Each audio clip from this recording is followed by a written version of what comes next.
c'est savoir-faire là, mais aussi savoir-être là est très important. On ne va pas construire pays sans monde qui n'est pas correct.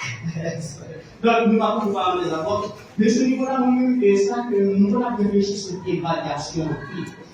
Et toujours à dire que l'évaluation, qui c'est l'évaluation somatique que nous faisons à la fin cycle d'études là, ok? Et il n'est pas suffit pour nous porter un jugement de valeur à l'élève là. Parce que l'évaluation, lui peut faire pendant tout cours, pendant toute séance, et il faut noter. Il faut noter. Ça va arriver. Évaluation écrite au là, les trimestres finis, pour une raison ou pour l'autre, l'élève là va être prêt à aborder. Pour les raisons. Raison personnelle, problème psychologique, état d'amis, ça t'a passé pendant un moment ça. Cependant, pendant qu'on a déroulé, il y a bon feedback dans l'évaluation formative.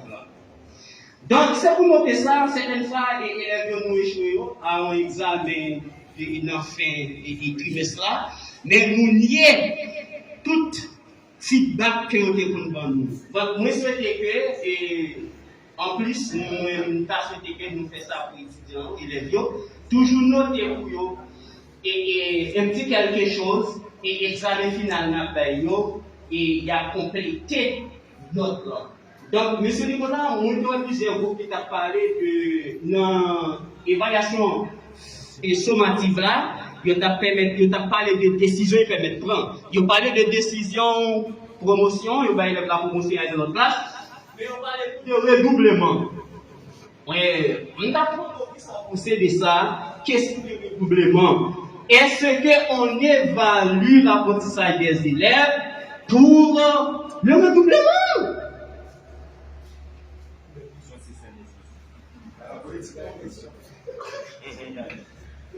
Ok, merci de votre intervention, cher maître. On a oublié de vous dire que l'évaluation sommative peut être construite d'étape en étape.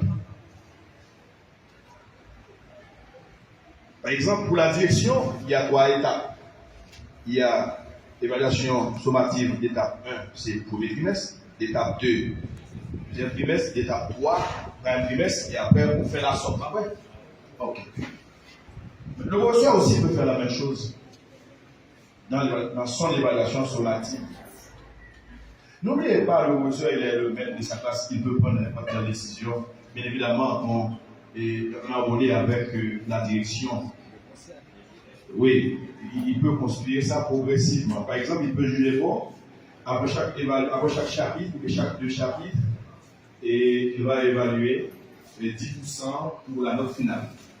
Ça va être pas une partie de l'évaluation sommative. Ce n'est pas l'évaluation formative. C'est clair, hein? Je dis, bon, ok, j'ai déjà vu les 3 chapitres, je vais évaluer ces 3 chapitres à hauteur de 10%, de 20% de la note finale. Et ainsi de suite. Et puis, à la fin, il évalue, n'est-ce pas? Ça facilite, n'est-ce pas, non seulement la progression, mais ça motive aussi. Ça permet d'aboutir à un plus grand rendement et ça permet d'éviter finalement le renouvellement. N'est-ce pas, cher? Le renouvellement. Mais comme le renouvellement ne concerne pas les matières uniquement, les matières, on peut prendre cette décision. Parce que qu'est-ce qui arrive souvent? Il faut être capable d'anticiper. D'ailleurs, enseigner même, c'est anticiper. Enseigner, c'est aussi résoudre des problèmes préalablement identifiés. L'enseignement n'est pas hors contexte. Il faut tenir compte du contexte dans lequel nous vivons. Par exemple, nous sommes au mois de mai. On peut imaginer les classes sont presque impossibles. Quelle décision on peut prendre? Comment on peut organiser l'évaluation pour qu'elle soit devenue, n'est-ce pas, une motivation et éviter un éventuel échec à la fin de l'année qui peut aussi éviter un redoublement. Mais ça n'est pas une décision du jour au lendemain. Ça doit être une décision, n'est-ce pas, bien calculée, bien dosée. Parce que pour avoir un bon résultat, il n'est pas question d'aller, je dirais, et comment je pourrais dire ça? On dit souvent que bon résultat, c'est pas professeur, c'est professeur qui a joué l'élève là.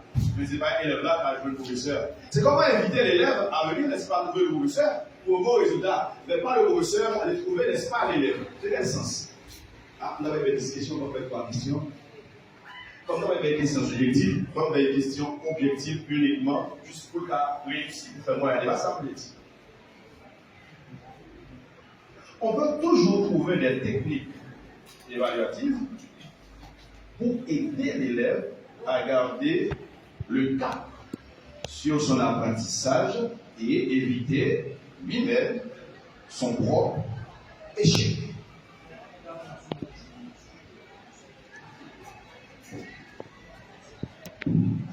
Je dis bonsoir à tout le monde. Et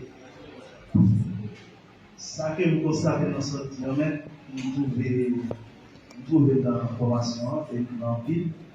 Pour moi, je suis capable de dire si je recommence encore, ça fait bien encore. Et nous trouvons un petit bagage qui est un petit peu. Nous trouvons dans tout groupe de lettres et nous trouvons dans la salle de classe tout. Là où nous faisons une évaluation et diagnostic, et vous trouvez presque 4 à 5 groupes d'élèves ou bien devant. Il y a un groupe d'élèves qui est au top, il y a un qui est au niveau moyen, mais question que m'a posée de moi, surtout dans le lycée, on compte trouver majorité d'élèves là dans le niveau bas. Là, on vient obligé, dans le temps que vous on vient obligé à battre pour angoisser ça au bas pour essayer de mettre au niveau. Qui vient faire que vous ne pouvez pas arriver au programme normalement.